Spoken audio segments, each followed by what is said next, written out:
আর এই খবরের পাশাপাশি আহিরিটোলা কাণ্ডের দিকে নজর রাখতে হচ্ছে, কারণ এই ঘটনায় ফের পুনর্নির্মাণ। মধ্যমগ্রামে বাড়িতে ঘটনার পুনর্নির্মাণ, ফাল্গুনি এবং আরতিকে সঙ্গে নিয়ে পুনর্নির্মাণ। আগেই উদ্ধার হয়েছে খুনে ব্যবহার করা বটি। মধ্যমগ্রামে বাড়িতে ঘটনার পুনর্নির্মাণ, ফাল্গুনি এবং আরতিকে সঙ্গে নিয়েই পুনর্নির্মাণ পুলিশের।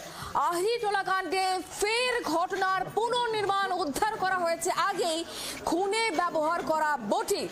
রীতিমতো পুলিশ আধিকারিকরা তারা চলে এসেছেন মধ্যমগ্রামের বাড়িতে। গোটা ঘটনার পুনর্নির্মাণ পর্ব সম্পর্কে আমাদেরকে আরো জানাবেন মনোজ মন্ডল। এই মুহূর্তে আমাদের সঙ্গে রয়েছেন আমাদের প্রতিনিধি সরাসরি। মনোজ,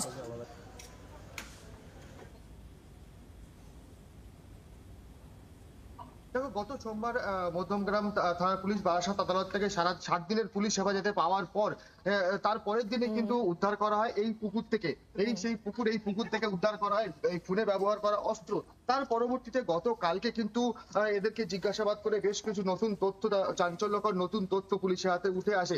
আজ কিন্তু তাদেরকে নিয়ে, অর্থাৎ ফাল্গুনি এবং আরতিকে নিয়ে কিন্তু এই যেখানে তারা ভাড়া থাকতো, অর্থাৎ এই যে বাড়ি, সেই বাড়িতেই খুন করা হয়েছিল এবং সেখানে তাদেরকে নিয়ে আসে এবং গোটা ঘটনার পুনর্নির্মাণ করে দেখানো হয়। অর্থাৎ একটি ট্রলি ব্যাগ নিয়ে আসা হয় এবং সেই ট্রলি ব্যাগের মধ্যে কি করে মৃতদেহটা ভরেছিল এবং সেই দা, বটি, হাতুড়ি সেগুলো পুকুরে ঠিক কিভাবে ফেলেছিল তা কিন্তু পুনর্নির্মাণের মাধ্যমে দেখায়। পাশাপাশি যে ভ্যানে করে কিন্তু নিয়ে যাওয়া হয়েছিল, অর্থাৎ ট্রলিটা যে ভ্যানে করে নিয়ে যাওয়া হয়েছিল, সেই ভ্যানওয়ালাকেও কিন্তু ইতিমধ্যে ডাকা হয় পুনর্নির্মাণের জন্য এবং ঠিক যেভাবে ট্রলিটা ব্যাগে তোলা হয়েছিল, যে রাস্তা দিয়ে ভ্যানটা নিয়ে সেটা গোটা ঘটনা কিন্তু পুনর্নির্মাণ করে দেখানো হয়। ইতিমধ্যে কিন্তু মধ্যমগ্রাম থানার বিশাল পুলিশ বাহিনী কিন্তু গোটা ঘটনার পুনর্নির্মাণ করছে এবং ফাল্গুনি এবং আরতিকে এই জায়গাতে নিয়ে এসে ঠিক কিভাবে খুনের ঘটনা ঘটিয়েছিল, তারপরে সেই সমস্ত জিনিসগুলো পুকুরে কিভাবে ফেলেছিল, ট্রলিটা কিভাবে নিয়ে গেছিল, গোটা ঘটনার কিন্তু ইতিমধ্যে পুনর্নির্মাণ শুরু হয়েছে।